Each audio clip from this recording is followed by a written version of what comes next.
For the past 2 decades, Halo has been one of the most successful franchises in gaming history. When developer Bungie left the franchise behind back in 2010, it was up to the newly formed 343 Industries created by Microsoft to take over the torch of Halo. However, critics and fans seem to agree that it hasn't been a great success thus far. Halo has always been a staple of first-person shooters and has at times reinvigorated it by introducing old or new gameplay, design, mechanics and ideas. The release of Halo 5, however, seems to have completely stagnated the series, and in general it wasn't well received. But why? Is Halo losing its magic? The magic the original Bungie developed games were known for? That's something you and I will look at and explore today. We'll take a deeper look at Halo 4 and Halo 5 Guardians development and hopefully how 343 intends to save the franchise. Start the show.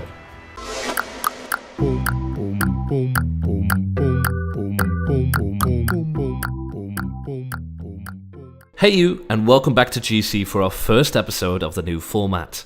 This week, we're diving into Halo 5's development to find out what went wrong.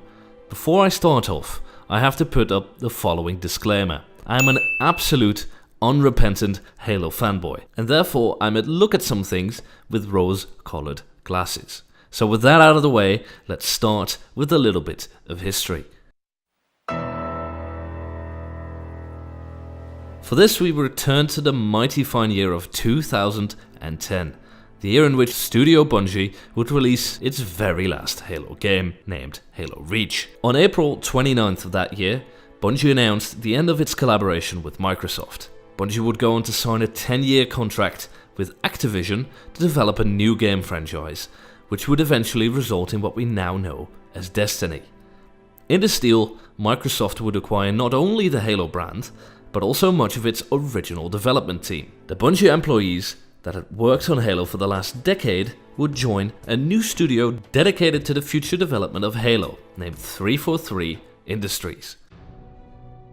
343 would now be in charge of everything related to Halo's development, its marketing and more, and would need to secure Halo's future as Microsoft's signature console shooter. Even though Bungie had laid out much of the groundwork for the next chapter in Halo's future, Halo 3's arguably brilliant wrap-up of Master Chief's story had put the new development studio in a bit of a predicament. So how would 343 continue from this? Well, to soften the blow somewhat and to prepare fans for the upcoming new storyline, it was decided to test the waters with the release of Halo Glasslands in 2011. The book featured a new universe that takes place after the end of the Human Covenant War and was received to good reviews, with more books and comics to follow. Halo 4 would first see the light of day at E3 2012 and was also received positively. Halo 4's new Forge mode was first shown at Rooster Teeth's fan convention named RTX and resulted in much positive feedback. Halo 4 would give the Master Chief a new, more personal story, pitting the Master Chief in an experience on par with Halo Combat Evolved, the first game in the Halo franchise. But some things weren't feeling right. For starters, the new art style. 343 Industries talks at length about getting rid of Master Chief's diaper. That was a part of his armor that can be seen as the crotch piece. And in their dev blogs, they talk at length about this. The diaper, however, is a staple of the old art style. In fact, much of the old art style would be getting a makeover. Microsoft had recently released the new Xbox One, which had many hardware improvements over the old Xbox 360, meaning that 343 Industries could include much more details than any Halo game ever before.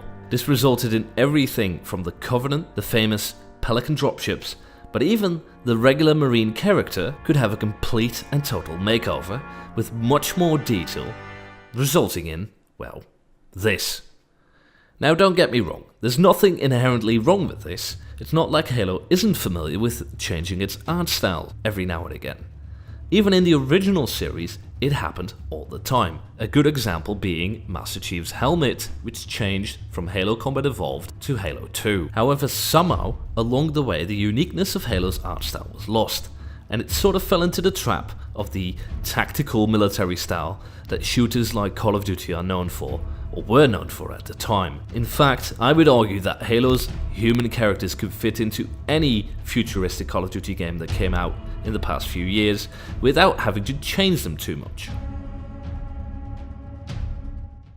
Regardless of the opinions on the art style, Halo 4 did very good and was received to critical acclaim. Gamers were a little more nuanced, perhaps already spotting the first cracks in the franchise. However, Halo 4 still provided a great amount of content. The multiplayer was updated to resemble more modern shooters and featured a new sprint ability, speeding up multiplayer play. Halo Reach's armor abilities that sometimes gave players an unfair advantage in combat and turned some matches into stalemates were removed. The personal story between Master Chief and Katana were very positively received, and the return of a cooperative firefight mode, now named Spartan Ops, was seen as another improvement, even though the mode sometimes felt quite rushed. On the community side of things, Halo 4 would go on to feature a new version of Forge, the most extensive version of Forge up to that date, with many new features and tools allowing players to create new game modes and maps in the in-game editor. Now wait, I know what you're thinking. Henk, you keep saying everything in the game is fine and was received good reviews. What's going on here? Well, hang on for just another moment, because a storm is brewing. A storm called sales numbers. Halo 4 achieved relative critical success, and Microsoft was certain they had a new solidly selling trilogy of games on their hands. Halo 4 however sold worse than the preceding Bungie-made Halos, Halo 3 and Halo Reach. The difference between Halo Reach and Halo 4 is only small, but just big enough to have Microsoft and 343 Industries scratching their heads wondering where they should take the franchise next. Do something radical? Or keep it safe. Regardless, Halo 5's development had started already, and they managed to finally get rid of the last remnants of technology needed for it to run on the old Xbox 360. 343 Industries could scale up the story into pretty much anything they could imagine on the new Xbox One hardware. What they imagined would blow your mind. Well, that was the plan anyway, but what actually happened was anything but that. Because of the success of Spartan Ops in the previous game, co-op play would become a large part of Halo 5's single-player experience, meaning that the game would be designed from the ground up with cooperative play in mind. We're going to take a look at Halo 5's campaign first. On March 22nd, 2005, Microsoft started their marketing campaign for the new Halo game in earnest, with Hunt the Truth, an episodical podcast on SoundCloud that tried to sell the true story of the Master Chief. It would go on to set the tone for most, if not all, of the marketing material for Halo 5 Guardians. Somewhere along the lines of, the government lied about Master Chief's origin, and the man has gone rogue in the lead up of some sort of upcoming cataclysmic event. Even the trailer up until release suggested an epic show-off between Master Chief and those who were hunting him. It even managed to suggest different endings based on your actions in the campaign. It had all the story elements to be a potential great saga of death and betrayal, possibly ending up with the death of arguably gaming's most recognizable character. But it wasn't. Instead, 343 decided, after playtesting and feedback from test audiences, to go for the safe route. A story that looks exciting but is intentionally empty in order to not offend anyone. And it specifically avoids all the big questions that the trailers asked. The Master Chief didn't betray the UNSC. There isn't a great standoff between Master Chief's team and the newly introduced Team Osiris and Agent Locke. And although 343 went out of their way to introduce familiar characters from previous games, for some reason these characters don't feel authentic. They aren't true to the way the characters are portrayed in previous versions. The squad system, newly introduced into the campaign, feels hollow. Previous Halo games struck a perfect balance in making the player feel vulnerable and at the same time being a super soldier, a Spartan, which you are meant to be. Halo 5, however, you feel neither.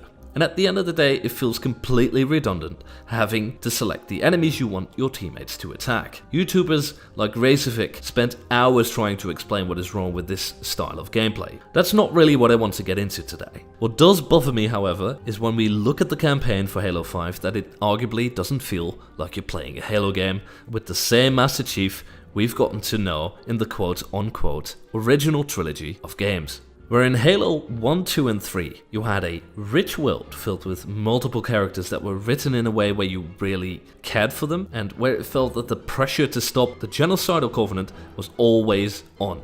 in Halo 5 it just feels like a disconnect. The focus on esports in multiplayer being just the final nail in the coffin.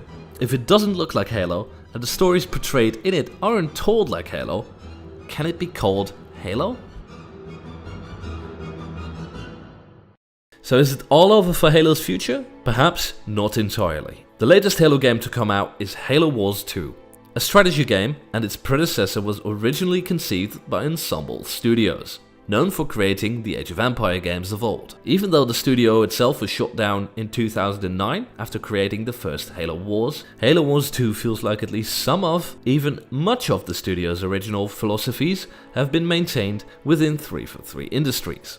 And Halo Wars 2 feels like it takes us back to the original style and storytelling of Halo, more than Halo 5 Guardians and Halo 4 combined, in my opinion. It features the old art style, albeit with some additions in the form of a new faction, still based on the old Covenant, and more familiar settings and locations, most of the game taking part on the Ark, the great MacGuffin that tied the story of Halo 3 together. Next to that, 343 Industries has been bringing out more and more books and comics that bring back more and more familiar characters and settings from previous games, in a way to sort of tie everything together for Halo 6, which is supposed to be the great finale for the Forerunner trilogy. Now don't get me wrong, some of these characters and locations feel sort of shoehorned in, but I understand that 343 Industries are big fans of the franchise, and therefore they want to sort of make an interconnecting universe that lives and breathes, which isn't wrong at all. However, only the release of Halo 6 will tell if this is enough to turn the franchise around. To me, however, it is a certainty that whatever happens, this isn't the end of Microsoft's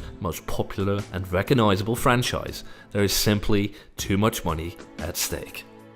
And that was it for our first episode of the new format. I hope you've enjoyed it. Certainly let us know what you think about it in the comments. If you feel like I missed anything, you can let us know that too. The next episode is probably going to be a little more lighthearted, so we'll see what happens. Regardless, thank you for watching, and we'll see you in about a week or two.